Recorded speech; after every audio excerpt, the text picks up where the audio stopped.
Și bună dimineața internet și bine v-a regăsit cu bine Alex pe motor aici. Am zis că vă iau sâmbătă la mine, nu știu când e la voi, dar sigur nu e aceea sâmbătă, când vă uitați voi. Și am zis că vă iau cu mine că am ieșit azi la o tură de antrenament pentru că nu am mai fost de mult la niciuna, nu am mai fost la niciuna de înainte să plecăm în concediul nostru, în tura noastră spre Bavaria, spre BMW Motorrad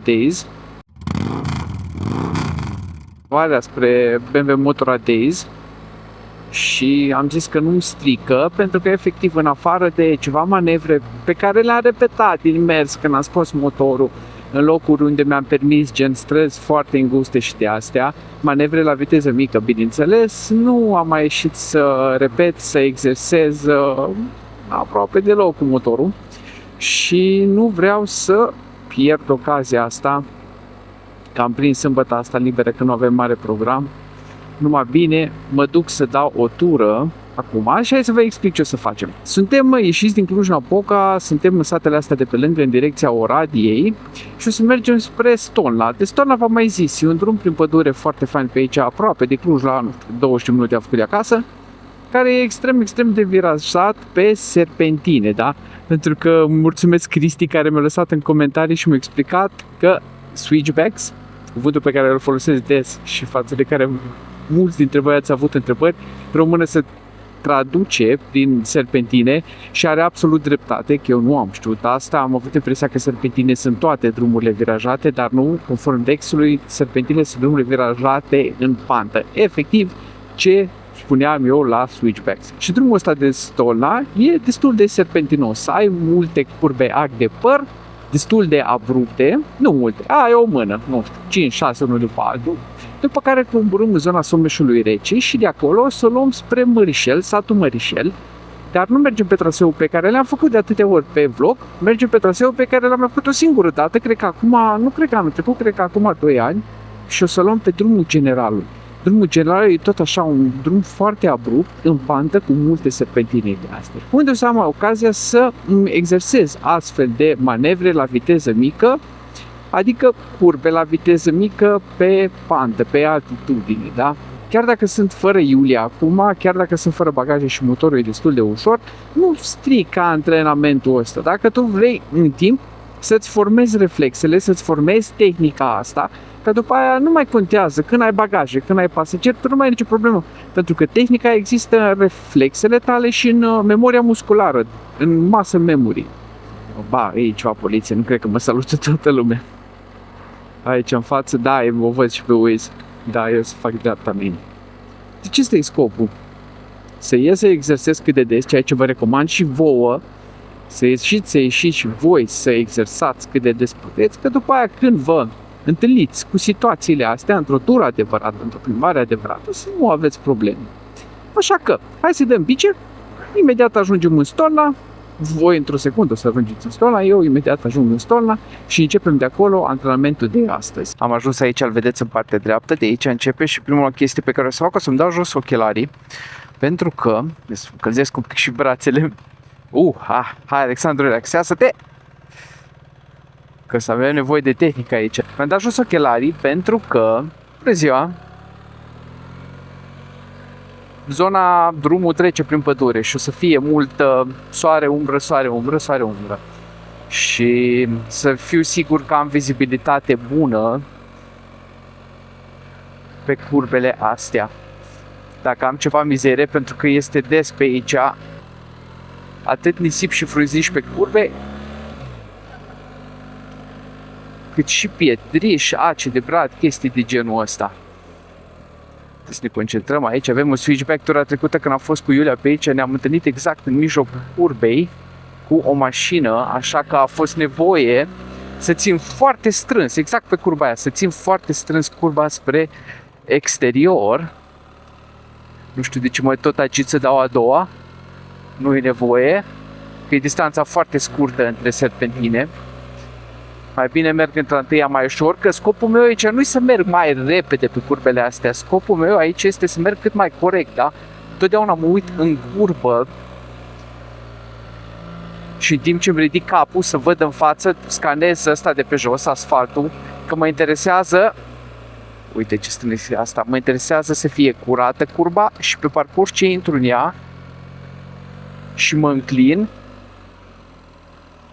să fiu sigur că nu o să prind ceva la roată și să fac trasa cât mai corect, că fiind așa de îngust drumul, de-abia e de două mașini, deși este bandă pe mijloc, de-abia e de două mașini și nici nu vreau înspre stânga să ies prea tare, mai ales dacă nu am vizibilitate, deci nu vreau să iau curbele din poziția asta, vreau să le iau de cât mai din dreapta, dar nici prea în dreapta,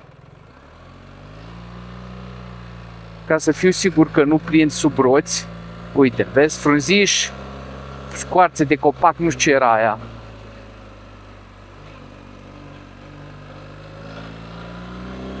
Uite, mașină parcată la ieșirea din curbă. De aia nici nu mă agit să le iau foarte tare, că pe aici sunt o grămadă de exemplare de genul ăsta.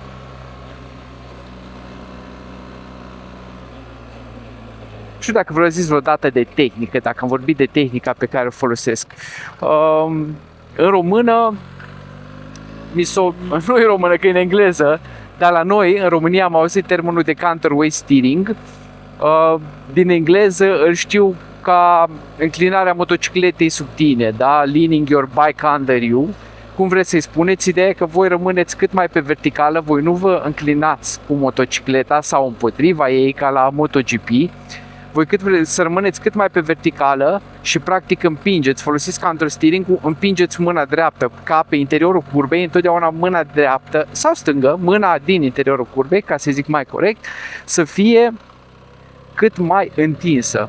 Aia faceți de fapt, de aia e întinsă, că voi folosiți counter steering-ul, da? O împingeți ghidonul în direcția aia și voi rămâneți cât mai pe verticală, cât mai drept cu asfaltul.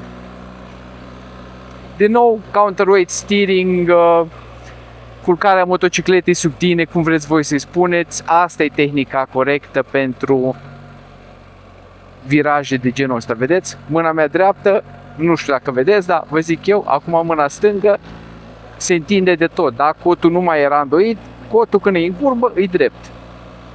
Și imediat ajungem aici pe vârf, la Stolna.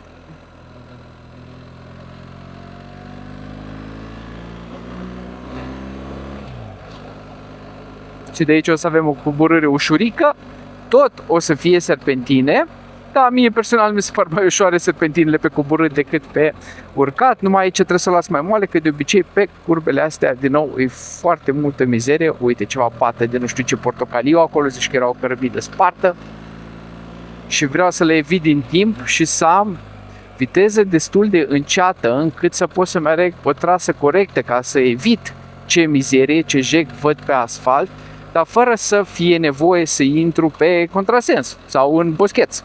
Acum, ok, dimineața eu am noroc și nu este trafic, dar poate, nu știu, merg câteodată pe Stelvio și ajung pe Stelvio la prânz. Și pe Stelvio la prânz va fi mult trafic și pe Stelvio n-ai două benzi, ai cât e aici, o bandă jumate din asta. Hai să vedem, facem aceeași chestie la coborâre. Eu folosesc și frâna de motor pentru stabilizarea motocicletei, combinat cu patinat ambireiajul. Uite ce strânsă e asta, la fel.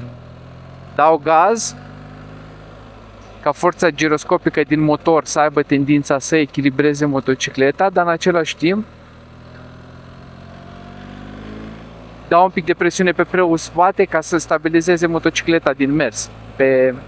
Dau presiune în pneul spate, dau presiune pe frâna spate ca să stabilizeze motocicleta, da? Pentru că frâna spate ea nu are puterea de opri, nu o folosim ca să oprim motocicleta, o folosim ca să stabilizăm motocicleta, mai ales la viteze mici, cum sunt serpentinele astea. Și uite ce frumos e aici unde am ieșit. Și motorul cu cât e mai turat, cu atât are tendința să se ridice mai tare, să stea mai pe verticală, pentru că motorul turat e un giroscop autobalansant. El are tendința în permanență să se ridice. Și dacă combini astea două, ai o stare de echilibru a motocicletei pe care tu o controlezi. Uite ce frumos! Deși aici deja e o bandă, nici nu a fost nevoie să ajung pe mijlocul ei. Frumos, finuț, am stabilizat motocicleta din frâna spate, la fel și aici. Dacă e nevoie, dau un pic gaz, dar o țin din ambreiaj, patinez ambreiajul, s-a aglomerat. Și n-am nicio grijă. Și am ajuns pe vârf la drumul ăsta de Stolna. Și ce frumos e aici. Să mă închid un pic viziera, ca să mă auziți mai bine, că deja am accelerat un pic. Și asta a fost tot. La asta putem să-i spunem de încălzire. Greu ce urmează va veni imediat pe drumul generalului. Uite, că ce băleguță am. Frumos, finuț. O mers bine. Mă simt un pic încordat. Probabil din cauza că nu am mai făcut asta de mult. Uite și aici, da? Serpentină la stânga. Da, am frână de motor. Mă uit unde vreau să merg, am scanat tot drumul, m-am înclinat, am patinat un pic ambreiajul, nu știu dacă l-ați auzit, și am stabilizat motocicleta din frâna spate.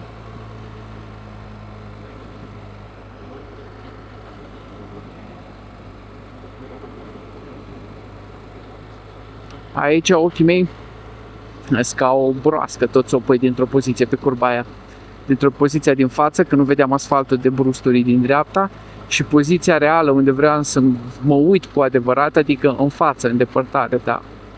Tot trebuia să scanez în permanență asfaltul și tot așa îmi făcea ochi. În față, în față, în față, în față, în față, în față.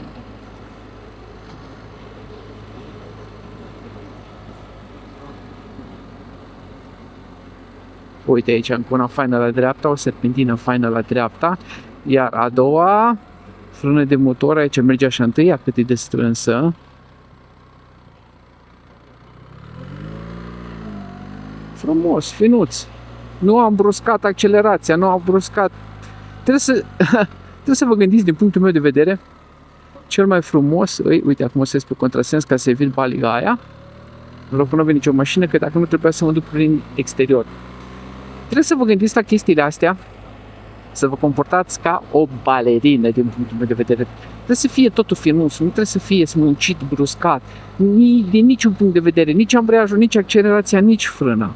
Toate trebuie să fie coordonate, să vă mișcați așa, știți cum e o balerină sau o lebădă de suav. Așa trebuie să fiți voi, una cu motocicleta, să vă purtați pe curbele astea, pe astfel de trasee. Într-adevăr, se mai întâmplă greșeli. Toți mai facem și eu mai fac, sunt absolut convins că oricine face greșeli, dar nu trebuie să fie ceva obișnuit. Greșelile trebuie să fie o excepție. Dacă poți să te panichezi, poți să te trezești cu o mașină în față, poți să te panichezi. Dar cu cât ești mai bine pregătit și cu cât exersezi mai mult chestiile astea, cu atât mai rar o să se întâmple greșelile astea, implicit și repercursiunile grave ale greșelilor. Au, ce fain asta cu calul are. Își exersează switchback-urile și exersează serpentinele pe cal. Nu, ce cal frumos și mare. Bun, asta e tot. Am ieșit în partea asta la altă la Someș. De acum o să o facem în stânga. Din nou, pentru voi 2 secunde, pentru mine câteva minute, să ajung la baza drumului generalului, care ne va duce sus în Mărișel, pe un astfel de drum, la fel de, chiar mai serpentinos, Și am oprit să-mi dau din nou ochelarii jos, pentru că aceeași problemă sigur o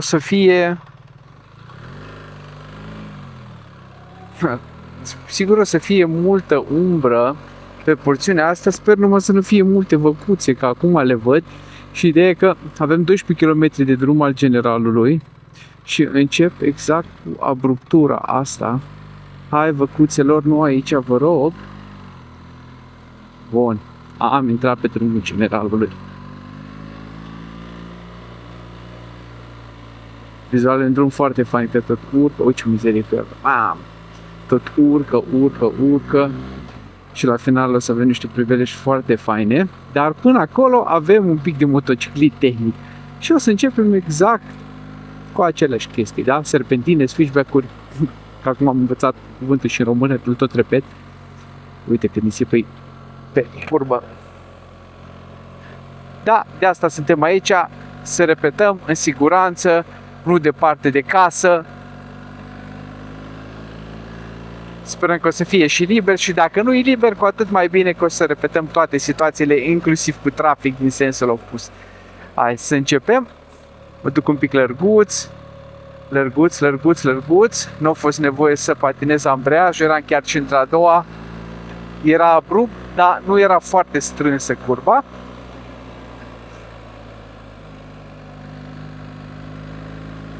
Mare grijă la mizerie pe drum în zonele astea.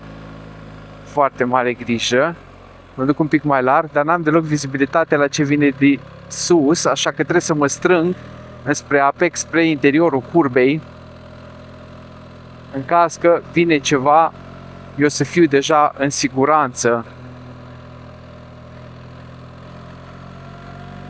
Partea asta nu, de începutul, de aici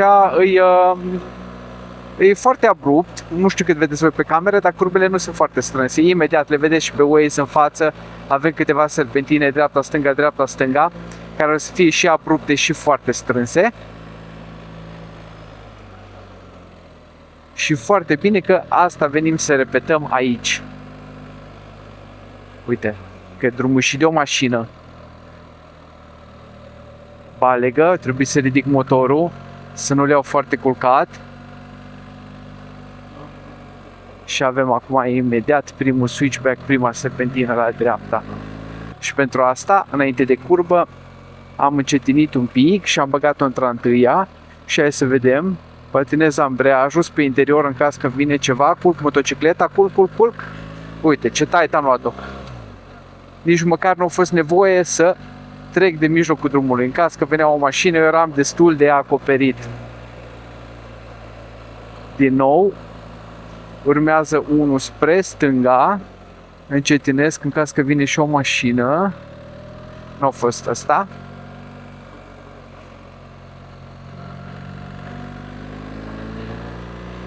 Acum ai. Și cu mâna pregătită pe ambreiaj. Caz că trebuie să-l patinez. Uite-l aici. Da, și ăsta e spre stânga. Încetinesc. Pun și un pic de presiune pe roata spate. Și l-am luat pe banda mea. Am patinat și frâna spate și ambreiajul. Nu știu dacă ați auzit ambreiajul. Frâna spate, sper că nu ați auzit-o. Le-am patinat ambele și am turat motorul ca să îmi permită să regularizez, e corect să zic asta, trasa. Să o țin cât mai corect. Și eu eram concentrat doar pe... Uite, avem un bolovan în mijlocul drumului. Și am mai avut unul în spate, l-am luat, dar nu-i nimic. Mi-a sărit un pic roata spate. Dar tot așa am patinat, liniștit, fără nicio problemă. Și ambreiajul, ochii la drum, unde voiam să mă uit, unde voiam să merg acolo mă uitam. Din nou, unul spre stânga.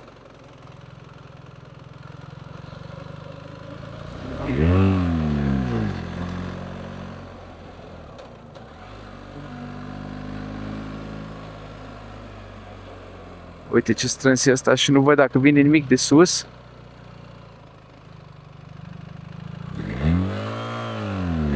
Eram într-a doua la ăsta și putut coborî într-a întâia liniștit, că mi-a venit greu turația.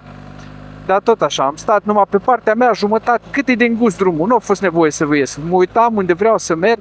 De ce e trafic intens raportat în față? Na. Ăsta m-a oprit în curbă. Dar nu-i nimic, pentru că m-a oprit în curbă, numai bine am avut ocazia să repet și reflexul de a pune piciorul jos. Care picior jos? Piciorul întotdeauna care e în exteriorul curbei. Da? Ca să nu fiu înclinat cu motocicleta mai tare decât ar trebui pe interiorul curbei. Uite aici depășim și un biciclist în curbă. Nu-i nimic, că nu ne vine nimic de sus. Avem loc și dus suntem. Deci țineți minte, când trebuie să oprești, dacă cumva e nevoie să oprești în mijlocul unei astfel de curbe, întotdeauna pui piciorul jos cel opus. Dacă aș opri acum, aș pune piciorul, hai să opresc, uite, în mijlocul curbei, da?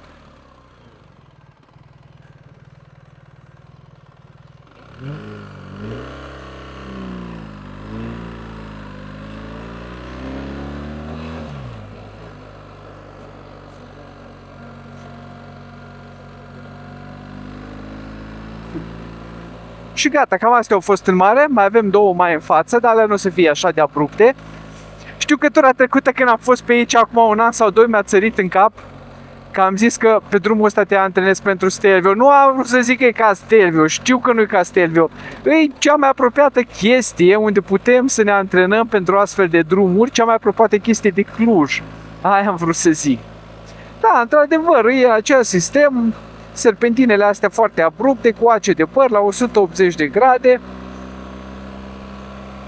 Nu-i Stelvio, dar asta avem noi aici la Cluj, unde putem să exersăm chestia asta și trebuie să venim să ne bucurăm de ea. Alții care stau la șes, unde credeți că vin? Tot aici la noi în munți, că nu au pe lângă casă sau la dealuri mai joase. Da, asta au fost. Mai avem două acum în față.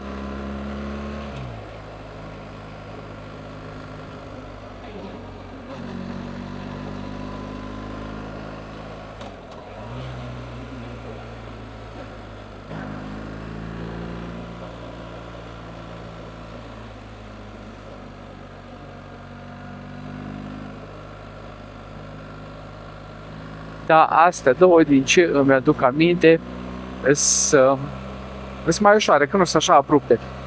Da, hai să vedem, poate nu mi-aduc aminte bine. Hai să mă bag iar într-a întâia. N-am deloc vizibilitate în curbă. Nu știu dacă vine vreo mașină sau nu. Deci trebuie să merg super încet și cât mai în dreapta. Bun. Aia a fost. Toca motorul sub mine, mi-a ținut trasa mea în exterior, în interiorul curbei, cum ar veni, dacă era curba la dreapta, dar cât mai aproape de partea exterioară a drumului. În caz că mă trezeam cu ceva venind din față, eu n-am avut nicio grijă. Adică am avut o grijă că dacă ăla care venea din față nu era responsabil, era și problema mea, nu doar a lui. Dar ce am putut face eu și ce am putut controla eu, am făcut. Aia vreau să zic. Și ultima spre stânga. Mai dau o dată întâia. E liber, drumul e curat și m-am dus.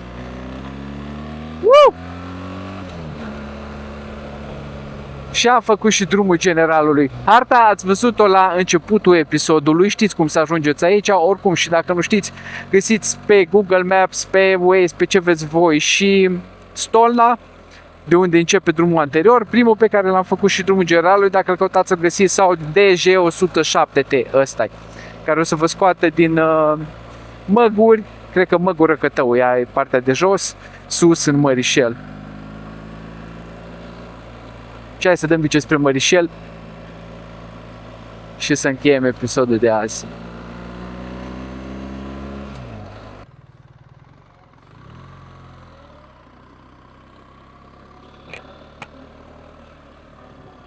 You okay? Yeah, okay.